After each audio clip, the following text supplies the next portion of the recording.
Welcome to the Joyosity podcast. I am so glad that you are here. Whether you are a seasoned leader or you are just starting out, Joyosity is the place for you. We're so glad that you're here. So if you are an old hat or if you are new, I always like to remind us that we base all of our work here at the podcast on 3 bedrock beliefs. One, that true leadership requires more than just surface level work. It requires a profound commitment to everything that makes us human.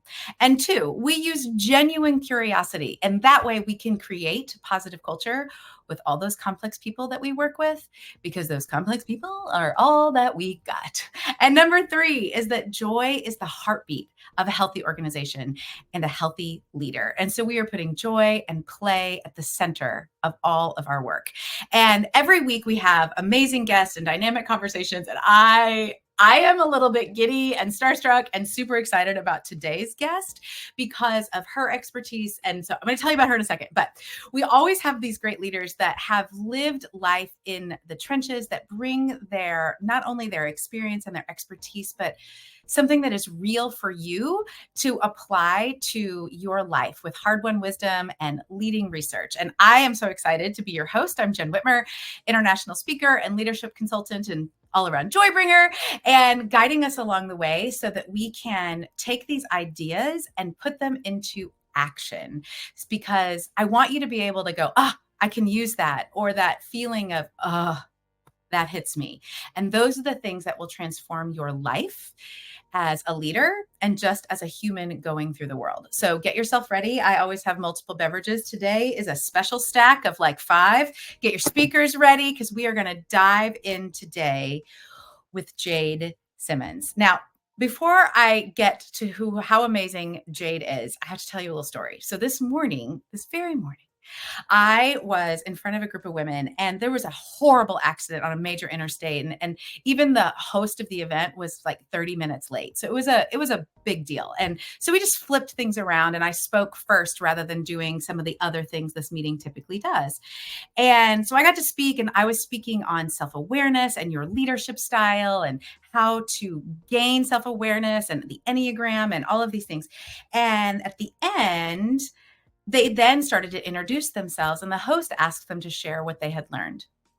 I don't normally get to sit and hear what people learn when they walk away from the work that I do.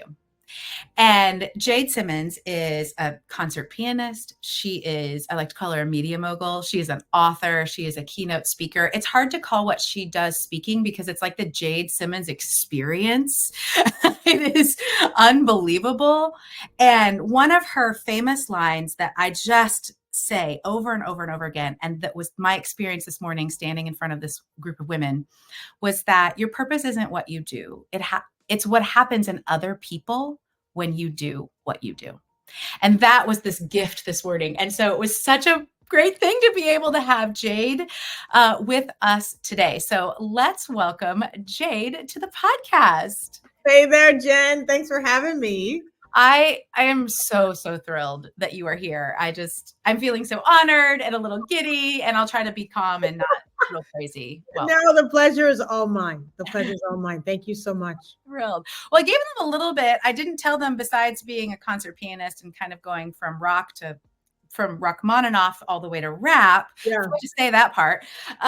Can you tell us a little bit, how does a girl from the Carolinas raise a concert grand in all of the places come to be someone who is also putting Missy Elliott on these old time concert stages and writing books and speaking and running, helping other people command their presence? What does that journey look like? Give us a frame. Wow. I don't think I've ever said this before, but as I was listening to you kind of backstage and then now, it's making me smile really big to think about it. I totally am just being the little kid I always was. So I was the kid who people were always telling me I had to pick one thing. And I never wanted to listen. Like I played, 5 different instruments. I was in the marching band, the orchestra, student council. I was doing all the things. It drove my parents crazy. Our weekends were my weekends, right? They were literally driving me across the state for a piano competition on like the west side of the state, and then a band competition on the east side of the state. And, I played 3 sports. And even when it came time to go to college, I chose to major in piano. That was hard enough picking one instrument. Piano, I shouldn't say that was hard. That was fairly easy. Piano, I loved more than anything else. But when I got to college, I went to Northwestern University. Oh, And instead of going to like conservatory, the major conservatory I really wanted to go to, I didn't get into. And so when I went to Northwestern, it was such a great decision because it was like a school built for these all around cats. Like all of us probably, one most likely to succeed or, or die trying kind of thing. Right. And so even at Northwestern, even I was majoring in classical music, I was moonlighting in like a percussion and dance ensemble that I founded. My piano teacher didn't know probably for the first year that I was also in the marching band. Like I was traveling with them. I was in the drum line. So I say all that to say, my father loves to write. So I wrote a lot. I was he kept us interested in politics growing up. So, I was always exposed to a lot. And I just had this deep belief that eventually all of it would make sense and I wouldn't have to ever really choose. And sure enough, today, I'm the kid who never chose, who chose them all. I sort of feel this in my soul. I always joke that God blessed my mom with 2 only children because I did all the things too. I played 2 or 3 sports. I was in the orchestra. I was in theater. I was in the academic classes, like all the things. And my mom was like, "You make me so tired." And I'm like, "But I'm not tired." Yeah. It's fantastic. So, and as you're talking, I think that one of the misconceptions, I'm gonna call it lightly, a misconception or myth is that in order to be successful, we have to choose one thing. Mm-hmm. And I think that we get fed that a lot because it is easier if you choose one thing.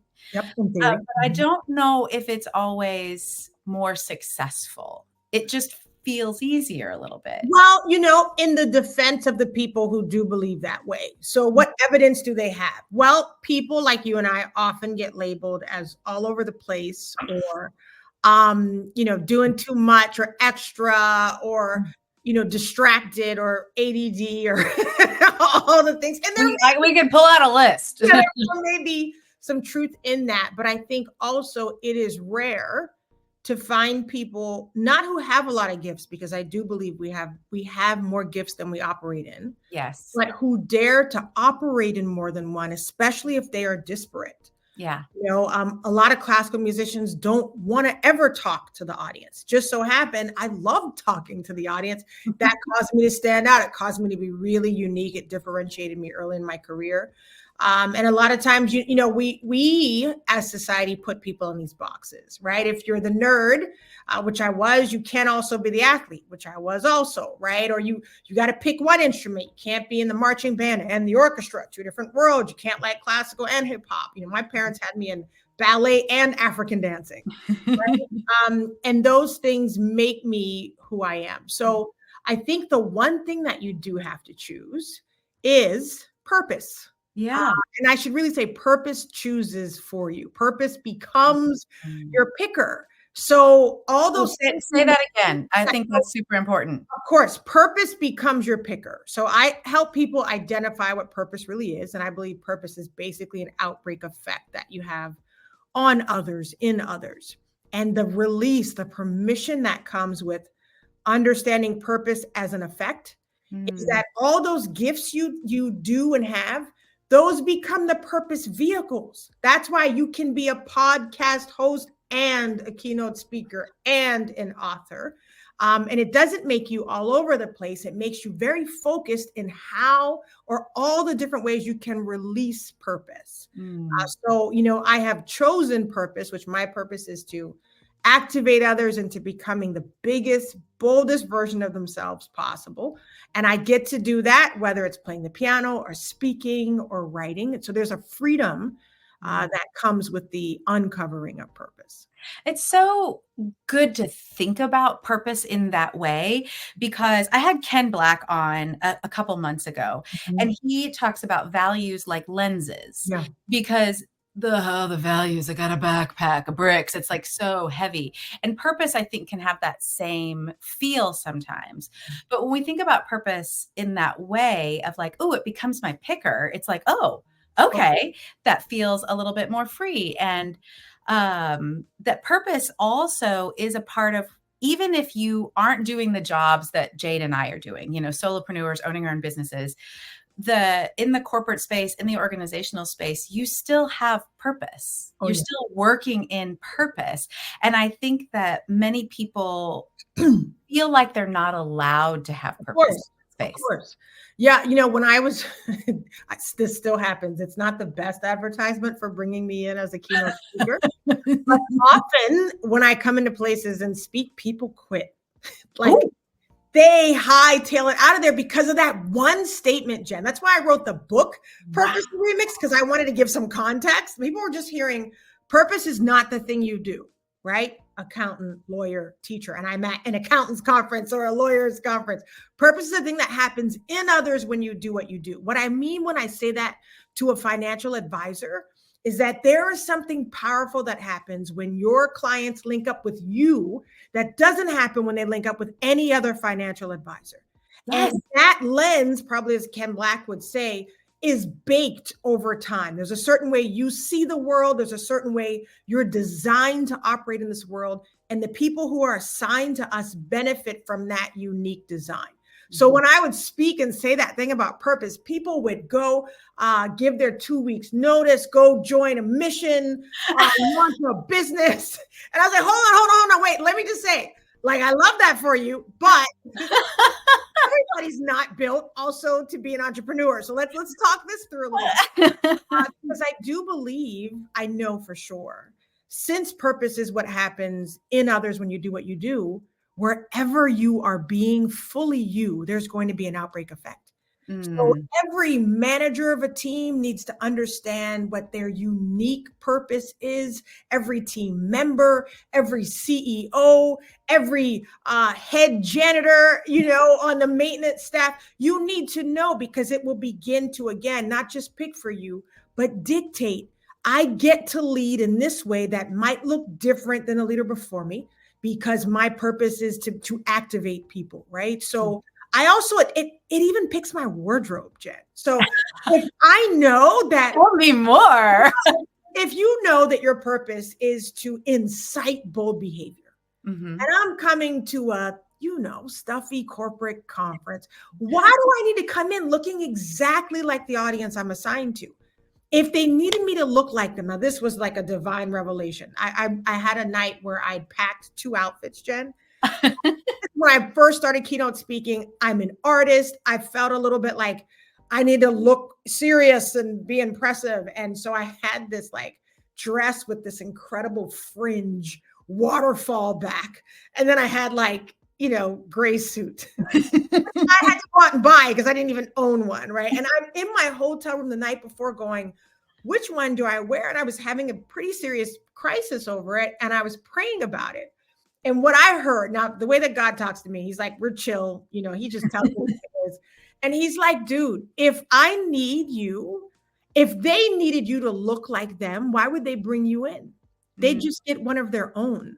So when you start to believe, and I was telling some people I was working with at a speaker's retreat, if you start to believe that you're assigned to that audience and you understand what the assignment is, mine is to incite boldness, I got to come in bold. Yeah. Right. Last time you saw me, I think I had like a half of a mohawk or something. And, It definitely had different colors. yeah, definitely different color. And I'll do the color of the logo of the company I'm going to, because I want them to feel seen and heard. But I also want to, before I say a word, your persona, not something you randomly gimmick style create, but your purpose begins to dictate what boldness looks like for me. I must show up that way. It gives me a mandate on how to be and how to be fully me, I should say. And that in and of itself has an effect. I think it's so valuable because one of the things that I talk about with people is when you are fully yourself, you are more effective. Because if I am, think about like if I'm a pinball, which Yeah. is, a little accurate, but if I'm in a pin, like, and you're bouncing all over the place, Yeah. but when that pinball gets in a groove, it moves, it like just, and it Yeah. goes. And if I'm trying to, am I going to be this person over here? Am I going to be this person? The amount of energy that I am wasting Oh my God. trying to figure that out. Is this okay? Am I allowed to do this? And Yeah. that I was doing that when I was leading in an organization. It's like, Yeah. is this okay? Am I allowed to do this? The amount of energy I was spending making sure I was fitting the mold that I thought was expected of me made me so much less effective at the work that I was doing. And it's an organizational level. When you are allowing people to be their fullest self, you hired great people for a reason. Right. And if you encourage them in their assignment and their purpose that is deeper than just finish this ad work or make the audit make sense, if it's bigger than that, they get into a groove and they're so much more productive and so much more creative at what they're doing. I love that you talk about, creating this culture, but it's with complex people. And that complexity should keep us curious versus being afraid of that. And so, as a leader and a person who has a team and whose team has gone through, God, so many changes, Jen, right? And as the business changes, the team often changes because we'll hit certain ceilings, right? One of the things that we did early on in the company, and I'd say the jury is still out, if I'm being honest, on whether or not it's really that effective, but it sure does feel good originally, which is sometimes we'd have someone start in a certain position. And if we made them comfortable enough, we became privy to all these different gifts they had. And then sometimes we aren't always able to do this, but in certain seasons, we're able to begin to develop their role in the company sort of around these talents and skills that we are uncovering and discovering. Now, fair warning, and it took me a while to figure this part out. So learn from my early mistakes. You still have to serve the need of the company, right? Yes. We want to serve the people, the team that's working for us. But I was just so curious and so delighted when we had one former team member came on, completely changed her major after working with us for a semester, because she not only uncovered a skill or highlighted a skill, we were validating the level of that skill that she had underestimated, changed her major. I think it was to graphic design after that. That's the kind of stuff, that's a win. Yes. That's a win, because as she became more uncomfortable, she became more vulnerable with her complexities, which then allowed us as, the leaders of the team to make room for that. I think you've been a part of one of those examples on stage, right? Where we're trying to make some room for people to expand. And I think purpose, it's so big, Jen, and if you allow it, it will continue to sort of blossom. Yes. Contagious when you realize, oh, this outbreak effect thing is real. Like this happens even when I'm not trying, right? Right. That's when you say show up as fully you. Fully you. I mean, you'll have to try in the beginning because we've been convinced to be small. Yes. But once you get it, I mean, the genie is just out of the bottle. It's a joy, back to that being a little kid. Yeah. And that joy that breaks out that, okay, so do you remember, I mean, if you were in high school and there was just those people, I imagine, Jade, you were one of these people that it was kind of like, I don't care. I'm being me. And like, I'm just going to do the thing. And there's just a little bit of like, how does she do that? Yeah. Like rude. And there's a little bit of like, I want that. How does she do that? Because there's a comfort in your own skin. Yeah, it is a comfort. And I think I grew into that. I was comfortable. This is such a great to think back on this, because it's easy as adults to sort of go back and sensationalize how awesome we were as kids. And I don't know if I was. I often interview my mom, right? And I'll ask her what I was like. And I was always extraordinarily focused on whatever it was, whatever this new instrument I was bringing home or new sport. But you can see it in even my pictures. there's definitely, you got to remember, I was pursuing classical music. So that had a very strict outline and box to it. So like, well, my nails are messed up today, but they're multiple colors. And when you came out, like when you were starting your career, you didn't even paint your nails. Like it was considered like uncouth.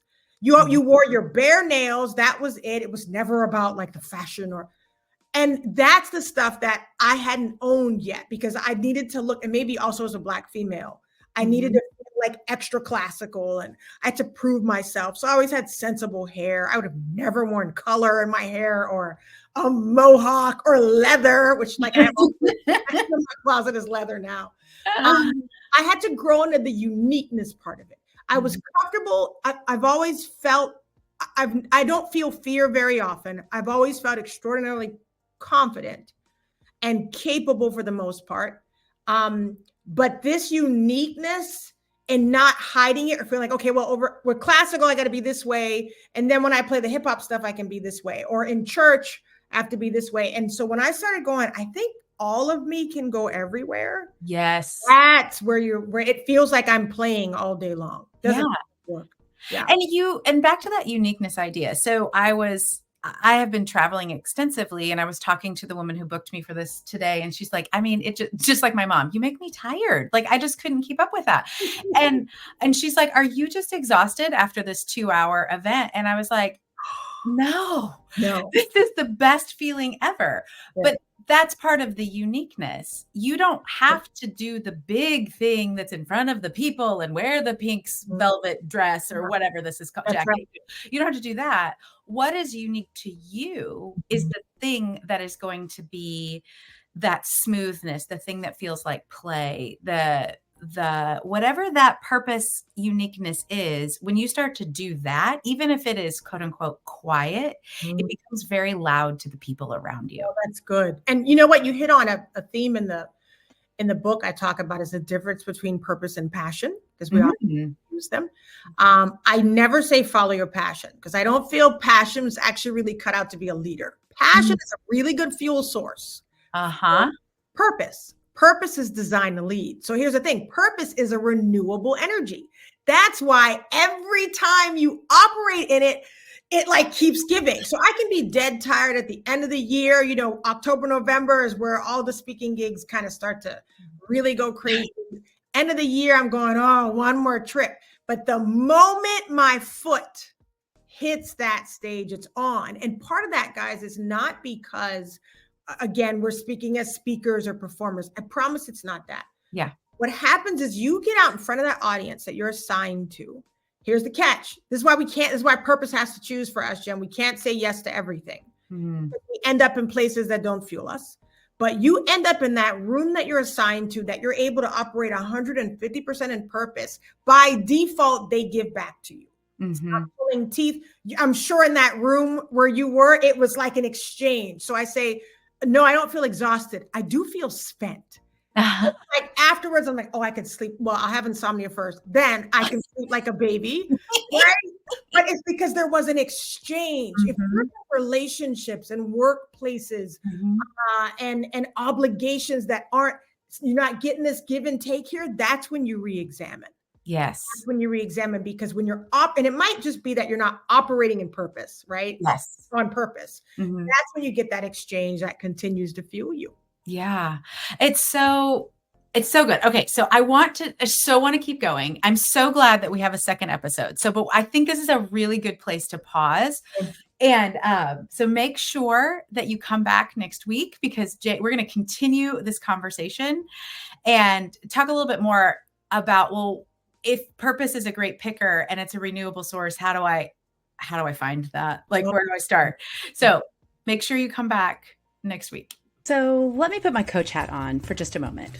Don't just leave this here.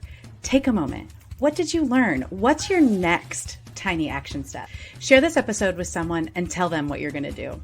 Check the show notes for all the links and connect with us on LinkedIn and all the other socials, or just drop me an email at Jen with 2 N's at jenwhitmer.com. We want to keep this conversation going with you. I know your earballs have a lot coming at them, so thank you for listening to the Joyosity podcast and being a part of our community. Please take a moment to rate and subscribe. It helps more people join us in the movement to create positive culture with complex people. So work is a joy, people are whole, and organizations flourish. Can't wait for you to join us next week.